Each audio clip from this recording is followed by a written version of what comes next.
Welcome to Sunday Punch with Kelly and Radio Rahim. We're here in Louisville, Kentucky, which is the home to 4 heavyweight champions, obviously Marvin Hart, Jimmy Ellis, Greg Page, and the all-time greatest Muhammad Ali. Our audience has been requesting a boxing show for quite some time, and we are bringing that to you. We're going to discuss the big fights, the big fighters, and all the top stories. Through Max Boxing's Radio Rahim's access to pre- and post-fight interviews straight from Hollywood, California, we have a great opportunity to bring you some exclusive content which will lead to some great discussion.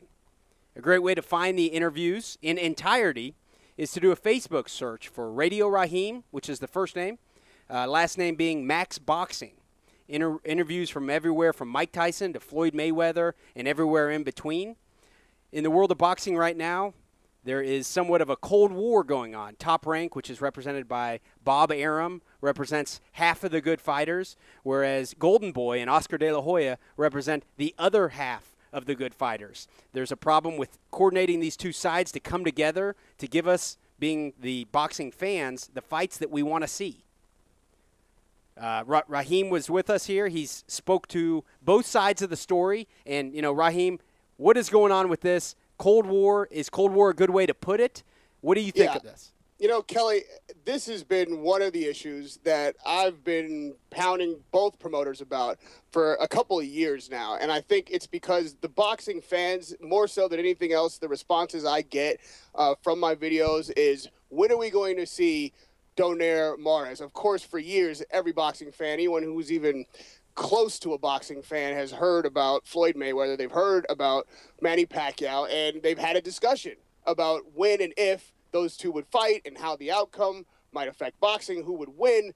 That kind of fight in any other sport, in any other combat sport especially, would have been made 2 or 3 times by now. If boxing were just, we'd be looking at probably the third Manny Pacquiao, Floyd Mayweather fight by 2013. But because these two promoters have such a long history, and mind you, Bob Arum used to promote Oscar De La Hoya. So their relationship started not only in friendship, but in friendship and business.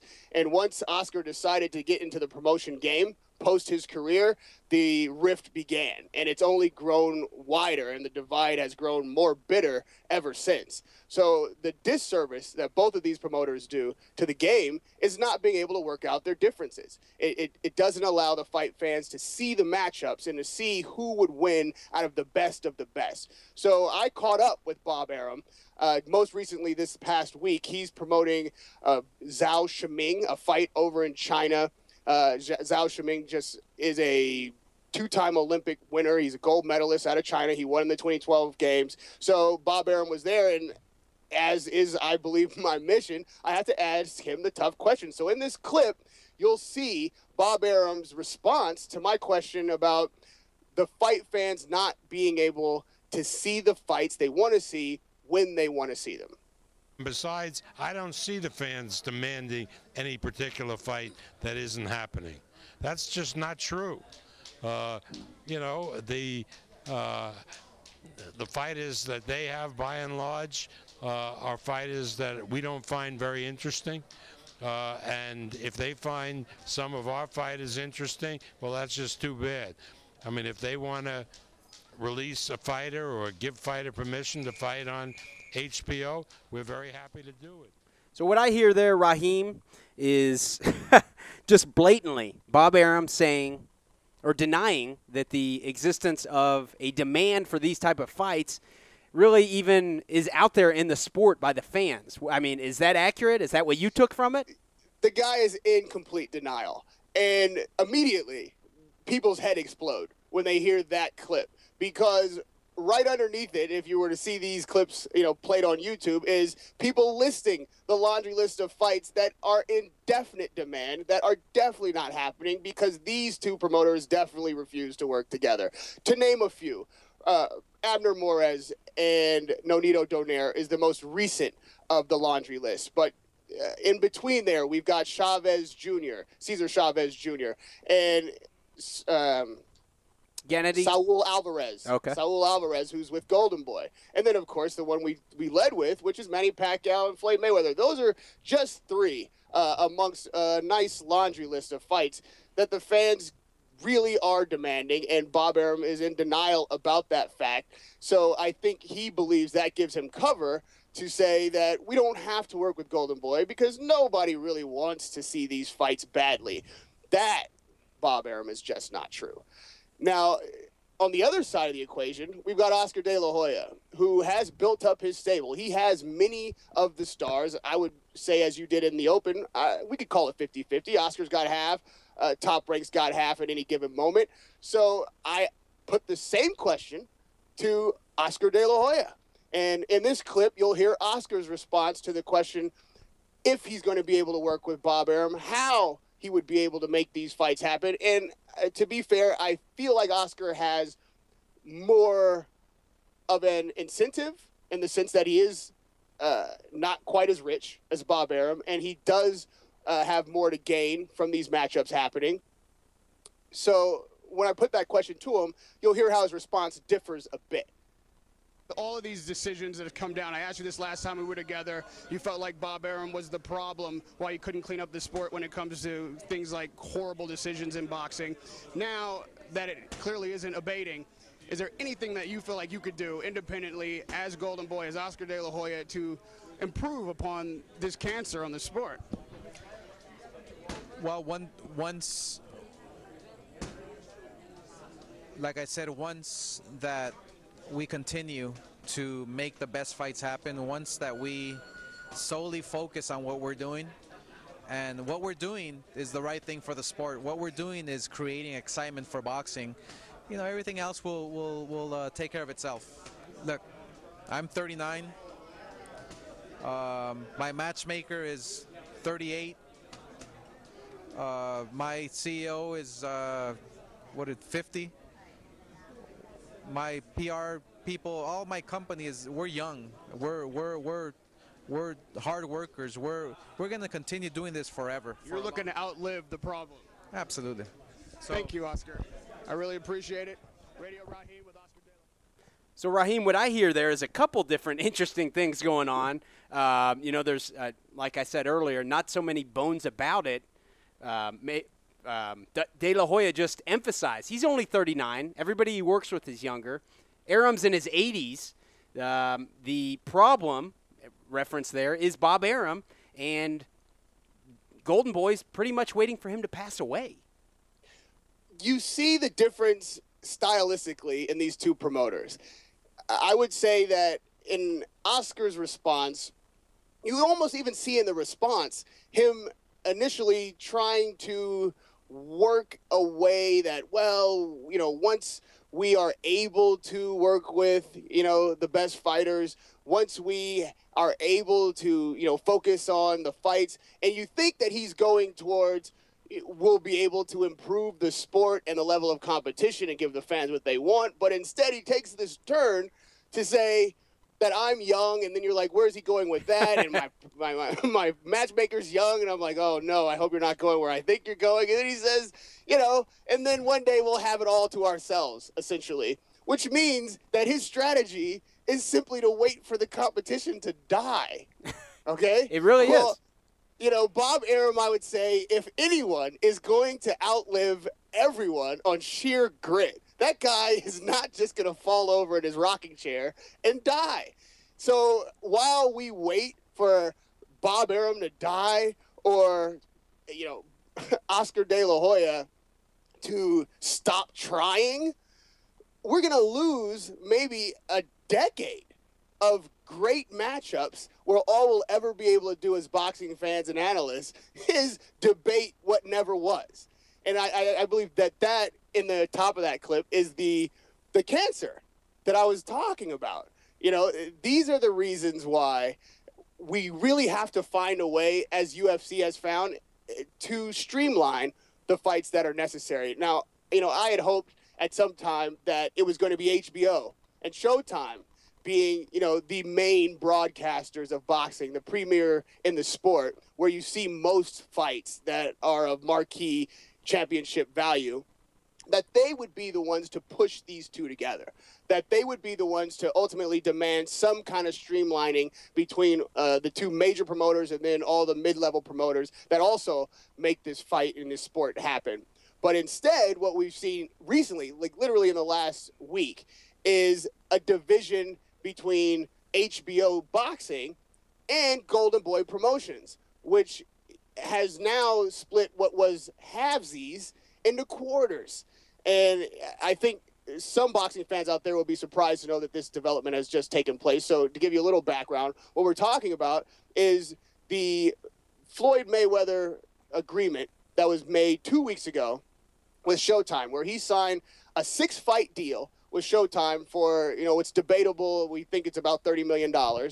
And leaving HBO Boxing, which has been his home for the majority of his career, and HBO pay-per-view, everyone's made oogobs of money.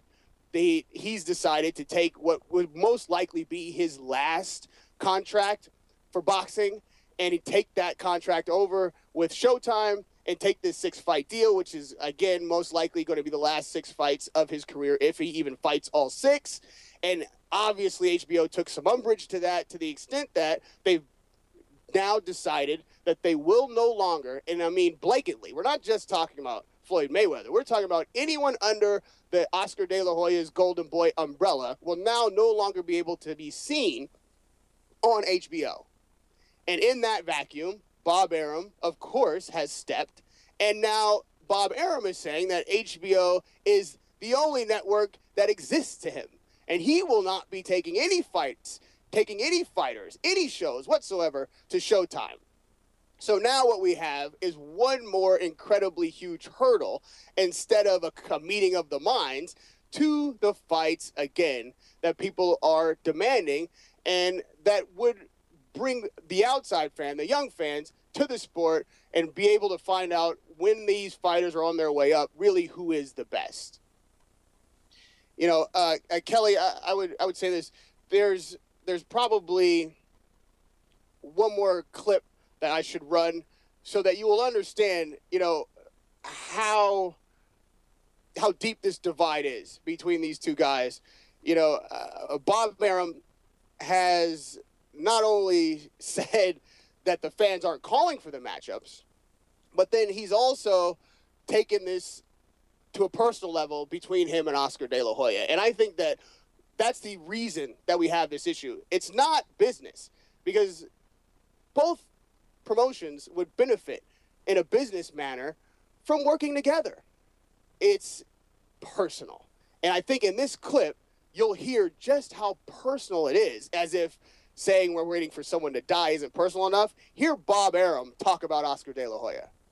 I mean, be real. Don't drink the crap that you're being fed by people who can't compete. Who are the people who can't compete? Well, who is? Like the people who cry all the time, like little Oscar and the Golden Boy Company. I mean, we're not crying. They can do whatever they want. We don't care if they put a fight against us. Doesn't mean anything. That brings up an interesting topic, I think. This interview is brought to you by the Pro Fight Shop in Hollywood. Sorry about that. I think that brings up an interesting point. In September of last year, my producer here, Matt, and I were able to watch. There was a couple big fights. One of them put on by Showtime. I think it was Josecito Lopez, correct me if I'm wrong, Rahim, against Saul Alvarez. And then at the same time, I believe HBO was doing the Julio Cesar Chavez Jr.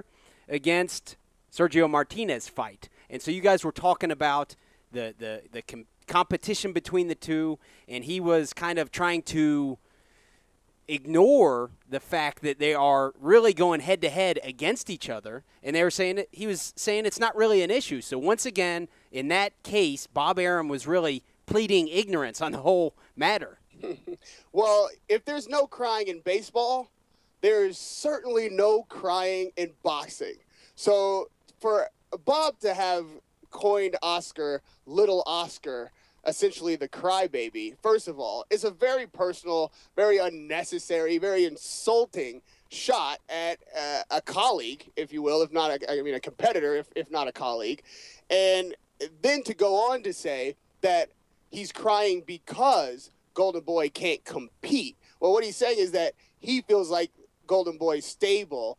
Their fighters are not sufficient enough on the level at which they could compete with his stable and fighters. And that is just sheer lunacy. Like, of course that's not the case. Of course the Golden Boy stable has champions, has up-and-coming stars. They've got stars, for instance, like Bernard Hopkins. They've got Floyd Mayweather, in association with Floyd Mayweather, I should say, technically. They've got Adrian Bronner, who's, certainly one of the newest and most followed stars of the sport at the moment. Danny Garcia is a big one.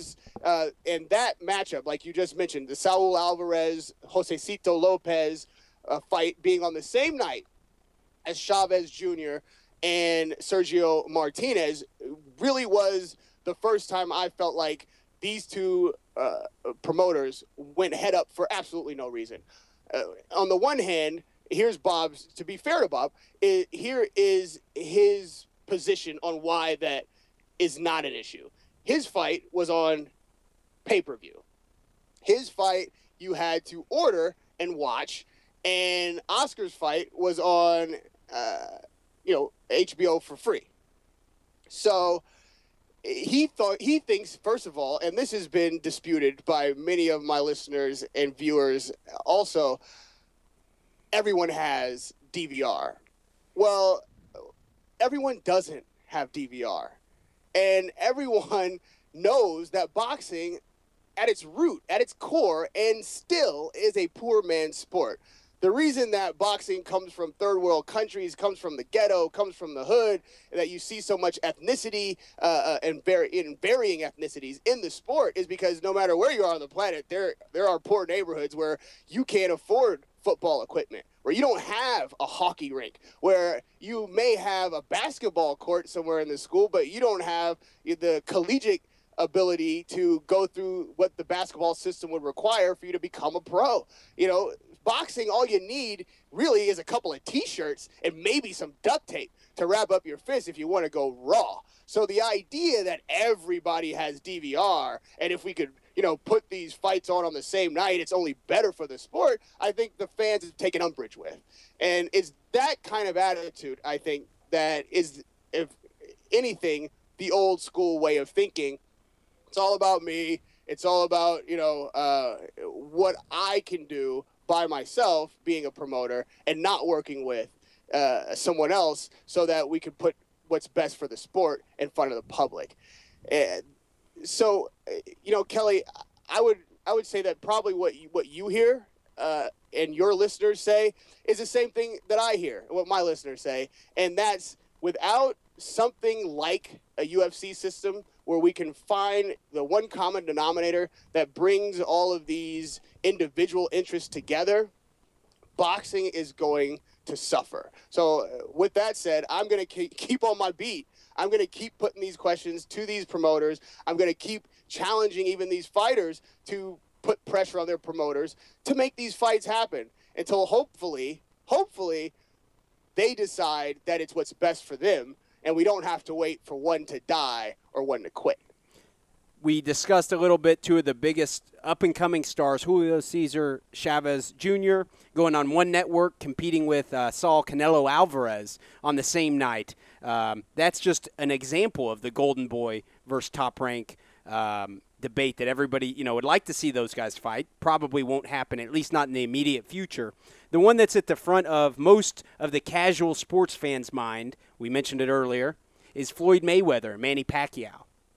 They bring up some very interesting topics in themselves. Floyd has done a little bit of time in jail lately, whereas Manny Pacquiao has had a little bit of a rebirth into, his faith and, being a nice guy. And it kind of brings up, going forward, for me, the topic of these guys have developed these great characters. Everybody wants to see them fight. Doesn't look like we're going to. Who's going to fill those shoes next? And is the character development of those fighters really what sells the sport? I don't think we're going to see that fight. I think that we, as a fight fan, as an analyst, as a sheer sports fan, may have to just swallow hard, if you will, and bite down and accept this as one of those things that just may never happen. And if by some confluence of wonderful events it does happen, it's going to happen way too late for it to matter. So the question is, are the promoters to blame for that? Or here is another angle to look at it. Are these fighters and the way that they promoted themselves what really made this fight so delicious initially? Because I would say that actually the matchup physically, the skill sets, and there are going to be a good number of people out there that disagree with me on my assessment, but of course that's what is great about the debates about things that have yet to happen. Everyone has their own opinion. I don't think that the fight would necessarily be that competitive, even with both fighters in their heyday. But because of the images that these two fighters present and the way in which the public consumes the character of these individuals, I think we had a classic white hat, black hat, good guy, bad guy type of setup with two guys that were certainly respectively at the top of their games, where the matchup, were it to have happened, especially when it should have happened, which in my opinion was 2, maybe 3 years ago, would have been explosive. The world would have tuned in to watch the brash, smart mouth, foul language Floyd Mayweather, who is a phenomenal talent, go in against the God-fearing countryman carrying a whole nation on his back, smiling all the time, singing Manny Pacquiao, and see when good versus evil, and I know that that's an extreme circumstance. I'm certainly not suggesting that Floyd Mayweather is evil, but for the purpose of promotion, it would be painted that way. Good guy versus bad guy, and who wins out in the end. That is really what would sell the fight, more so than the technical matchup between the two fighters. I don't think that that's nearly as compelling. So Floyd Mayweather, for instance, brings about a certain response from fans in general because of his attitude. Like you said, he spent some time in prison here recently, but well before that, he was a very brash individual, saying things that were politically incorrect, not at all worrying about the type of language he used on national broadcasts. And a good example of that is the way you treat your family. I say that the public can't expect you to treat them any better than the way you treat the ones closest to you. So what I'm going to run is a clip that many have seen, but some may have not, of Floyd Mayweather Jr. getting into it with Floyd Mayweather Sr. Yes, his own father, in his own gym. These two guys go at it, and it gives you an idea of just how volatile a situation exists in the family, and how combative a guy Floyd really is in private. And we don't want nobody in the way interfering while we working. It don't make no difference. We don't want nobody in the way while we working. Stop interfering. Working. Get out of our way. Get out your way. You in our way. This our gym. Where you girl at? This our gym. Get out of our way. This gym, man. Everybody give about this gym. You crazy? Why you here? Anybody Nobody tell you to come in. You don't gotta come here. I ain't got. Nobody asked you to come in. It ain't no problem. Nobody asked you to come here. Ain't no problem. Nobody asked you to come here. Anybody gonna come here? What you talking about? Hey, you better hold it. Ain't nobody gonna grab me. Nobody gonna do to me. And you ain't gonna do that. That definitely is a excitable interaction between father and son there. Obviously they're debating about the merits of Floyd Mayweather Sr. as a trainer versus his brother. I believe his name's Roger Mayweather, who actually has been the trainer of Floyd more so than Floyd Sr., although Floyd Sr. is now the trainer for this upcoming fight. But, yeah, that really embodies I like to call it maybe the Hollywood Hogan type of character that Floyd has embraced. Well, to inform the audience just a bit, because you would probably be surprised to learn that Floyd Sr. is going to be in Floyd Jr.'s corner for this upcoming Guerrero fight, and he's not been in Floyd's corner since the first, I think, 12 fights maybe, since maybe the 12th fight, something like that. I'm not sure about that, but I'm sure the boxing fans will correct me if I'm wrong. The point is that Floyd has been in the corner with Roger Mayweather for the entirety, essentially, of his career. And with the kind of blow-up that you just saw, it would seem that Floyd Sr. being in Jr.'s corner would be unthinkable just 6 months ago. Well, the reason for that is that Roger Mayweather has been battling diabetes. Roger Mayweather has, for the past, I would say, I think maybe it's been 10 years, has been challenged health-wise. Well, recently it's gotten worse, and he's physically, obviously, it's been determined that he's physically not able to go through the camp and work the corner as he has in the past. And in an interesting turn, Floyd turned to his father, who was his only other trainer ever in history, and has put his father back in the corner, and it'll be very interesting to see that dynamic at work. And in my opinion, I think that this might actually better Floyd. And I say that not because Floyd Sr. is a better trainer, but because Floyd, now having signed for what I believe to be his last 6 fights, and after seeing what we saw with Cotto, where many thought Floyd maybe had lost a step, I think having his father in his corner with a father who has something to prove, regardless of what he said, in the past, he definitely is in competition with his own brother, being Roger Mayweather. He's wanted back in that corner for years, and now that he's got the opportunity, he's going to be damned if he'll be outshined by Roger Mayweather. He wants Floyd to be more successful in this fight than he's been with any fight with Roger, and he is, I believe, going to dedicate himself to this camp in a way that is going to show itself in the fight. And for Floyd's part, I believe that because people have claimed he's lost a step, because I don't think he got the accolades after the Cotto fight that he's accustomed to, because he wants to prove that he is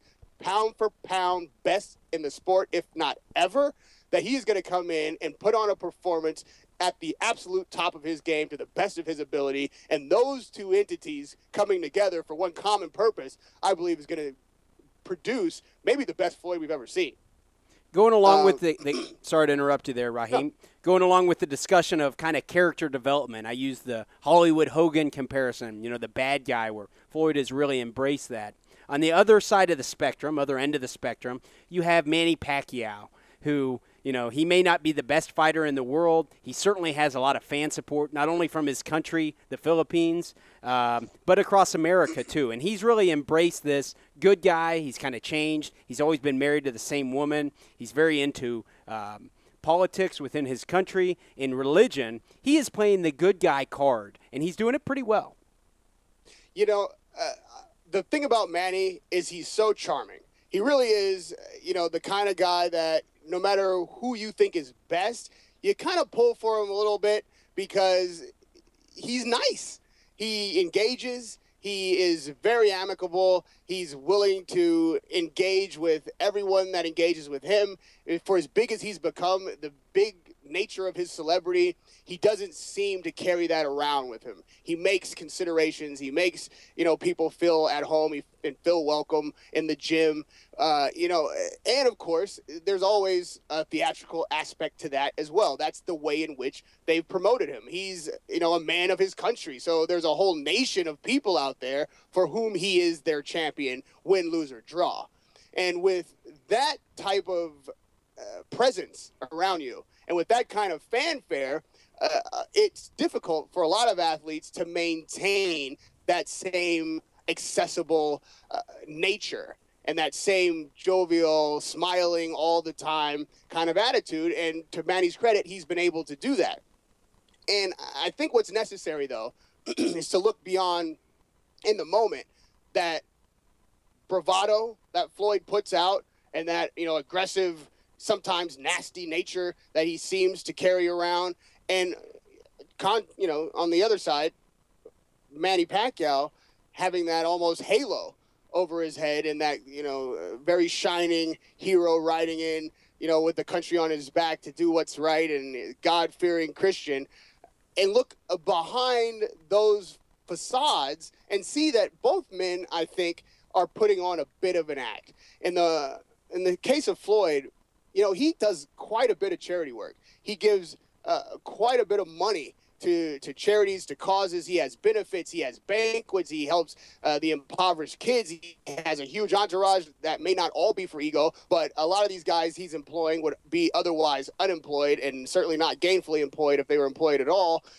Floyd is a boon to the Las Vegas economy. He does have recently engaged in promoting fights, bringing young fighters, tough fighters that, again, come from these ghettos and impoverished nations, and giving them an opportunity in this sport to make money, and using his, knowledge of the business of boxing, for which we also have to say he has been phenomenal. He has learned, I think, more so than any other fighter in history, how to get the absolute most money out of boxing than we've seen ever. Like, this guy gets every penny that he can, and he's proven that he has a wonderful business sense to that degree. So I would say behind that shield is maybe a softer guy. Is not quite as mean or nasty a guy as you would think, but a guy who knows that you got to pick villain or hero, and he's decided that villain is the most lucrative. And, to his credit, if that is in fact the decision that he's consciously made, he's proven it. He is the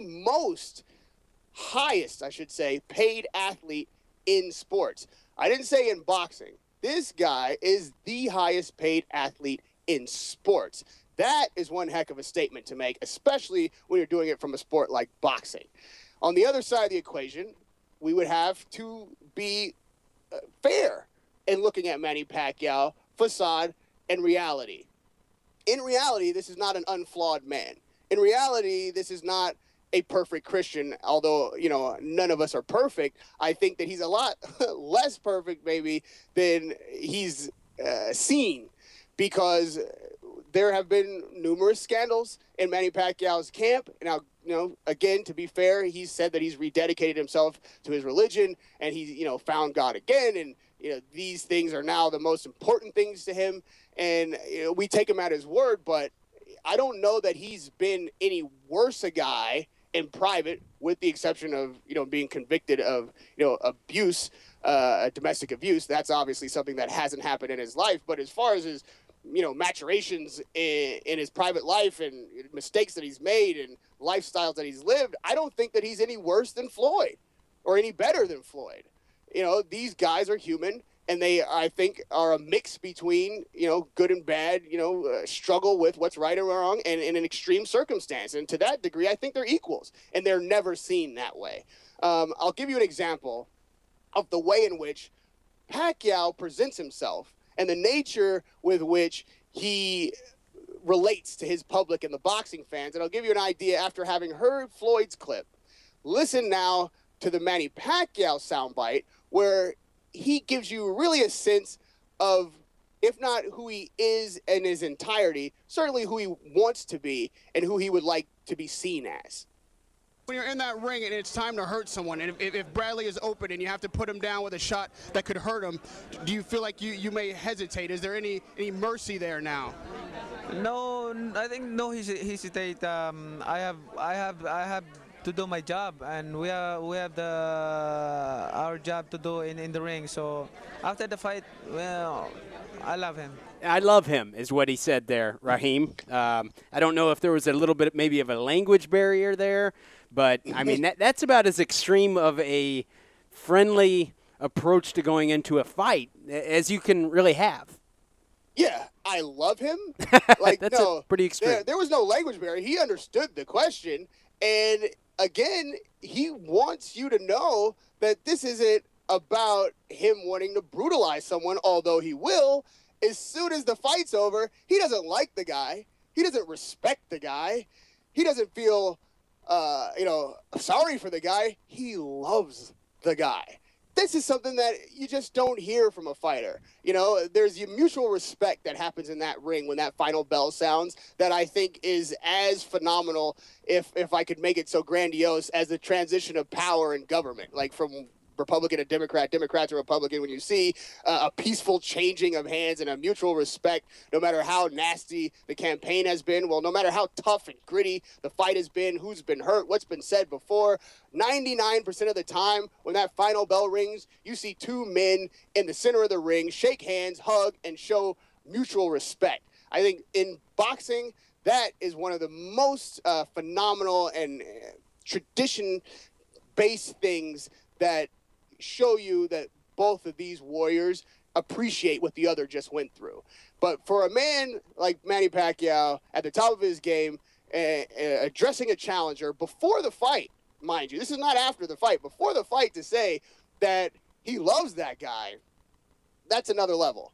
And that's Manny Pacquiao. And that's why Manny Pacquiao has endorsements. That's why Manny Pacquiao wears the white hat. That's why if it were a Manny Pacquiao Floyd Mayweather fight, it would be seen as good versus evil, good versus bad. The bad, brash, foul mouth versus the God-fearing, nation-building hero. So I don't know that either one of those equations that I just gave are honest, but I think that because they were so vividly portrayed by each fighter, it would be an explosion of those emotions that people feel when you have a tuggle between the two. You earlier mentioned that you thought Floyd Mayweather had a very Hulk Hogan-esque approach or WWF approach to the way he presents himself. Very theatrical, I think is what you meant. Well, an interesting footnote to that is that Floyd Mayweather is a huge professional wrestling fan. Like, the guy loves that sport.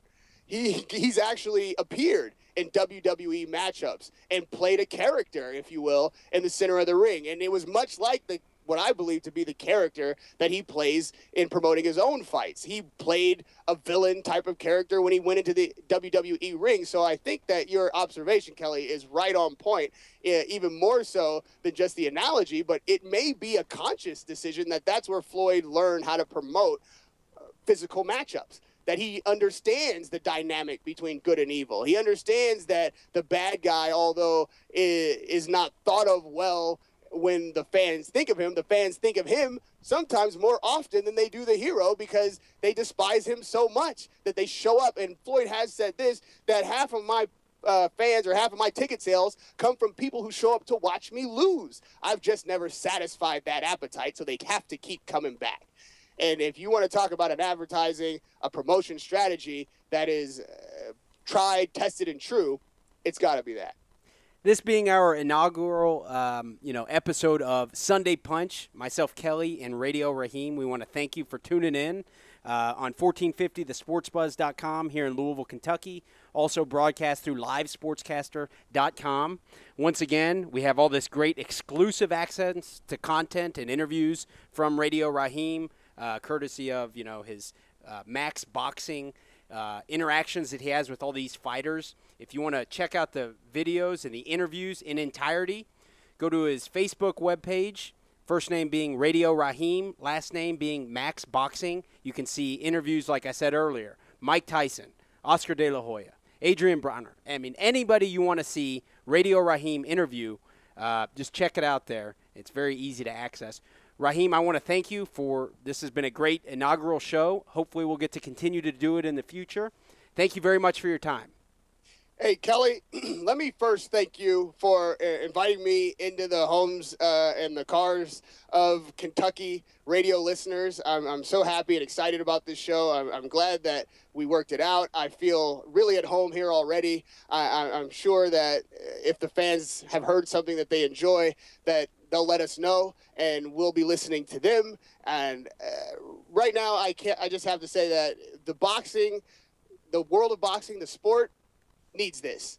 The sport needs the fans to be able to engage in discussions about what's really going on, what's really happening out there, and to hear from them. And that is most important. So giving me that opportunity to speak to them, and what's most important to me is the opportunity to hear back from them and to offer them a perspective that they maybe didn't have before, is priceless. So I thank you for that. I'm really happy to be talking to a Kentucky audience, and I hope that all around the country, if not the world, that they'll get something out of this show. So we'll see you next time. It's Radio Rahim, first word, and Max Boxing, last name, on Facebook. And if you want to look me up on Twitter, it's at Radio Rahim TV. I'd love to hear your comments and your criticism about this show, and I will definitely be listening. And if we do this again, it'll be a part of the show. We certainly will. Thank you very much, Rahim. Have a great rest of your weekend. Thank you, man.